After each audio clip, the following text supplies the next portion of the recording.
Welcome into STB Sports Take, simply the best sports podcast. I am your host, Sean Bingham. We are on YouTube, Spotify, Apple Podcasts, everywhere you get your podcasts. We are there.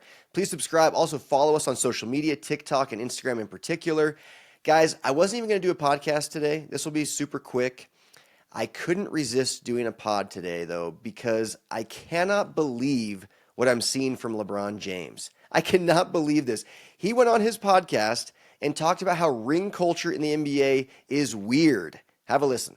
Funny, yeah, I don't know. I don't know why it's discussed so much in our sport and why it's the A-all, B-all of everything. You sit here and you tell me, Allen Iverson and Charles Barkley and Steve Nash, are fucking wasn't unbelievable. Like, oh, they can't be talked about or discussed with these guys is because this guy won one ring or won two rings or one, like, it's just weird to me. It's like saying Peyton Manning can't be in the same room with Brady or Mahomes because he only has one ring. They don't never discuss that in their sport. Right. Okay, first off, Peyton Manning has two rings. Second of all, what are we talking about, LeBron? Are you really talking about championships not mattering? Is that what you're trying to say?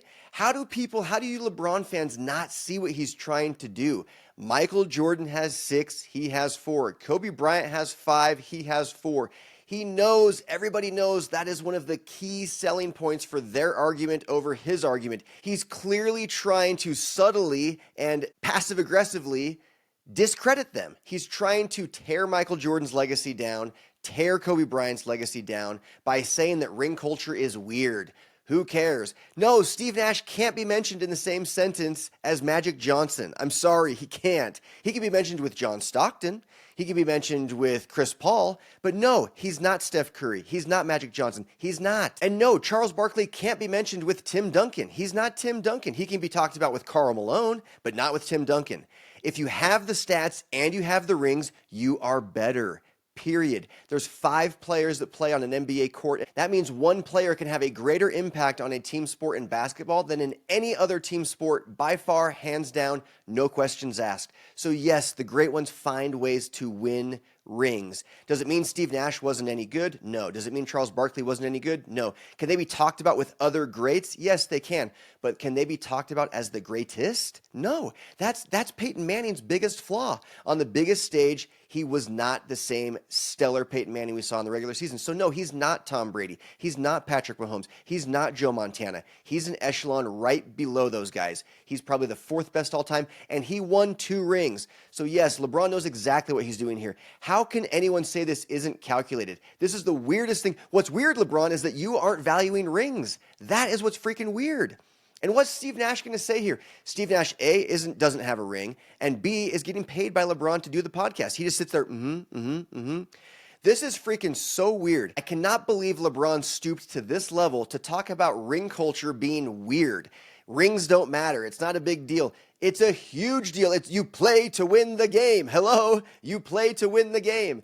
I can't even believe he said this. Like, anyone supporting this and not thinking that this is what's weird is weird.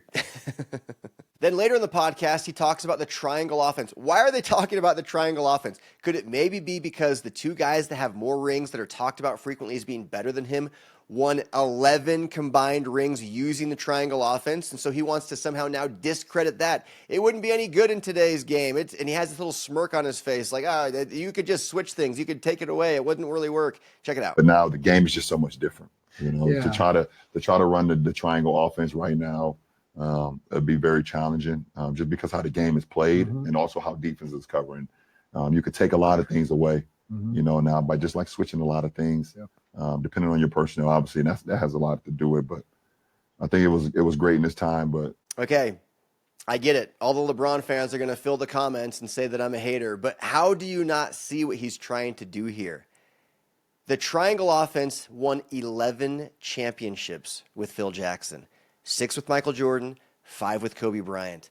LeBron has 4. He's not going to get another one. He knows he's not going to get another one. And he knows that's a major argument used against him by fans and media members and whoever enjoys basketball, putting Michael Jordan and Kobe Bryant ahead of him all time. They got more championships. So now he's doing 2 things on this podcast. One, he's trying to downplay ring culture and the value of winning championships, which is just so bizarre.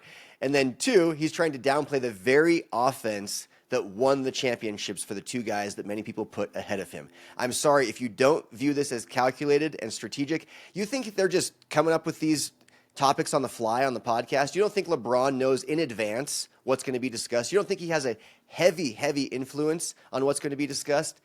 This is what they're choosing to discuss. He chooses daily to talk about things to very, very subtly tear down Michael Jordan or Kobe Bryant and build himself up. This is not coincidence. They're talking about ring culture being weird and the triangle offense being outdated.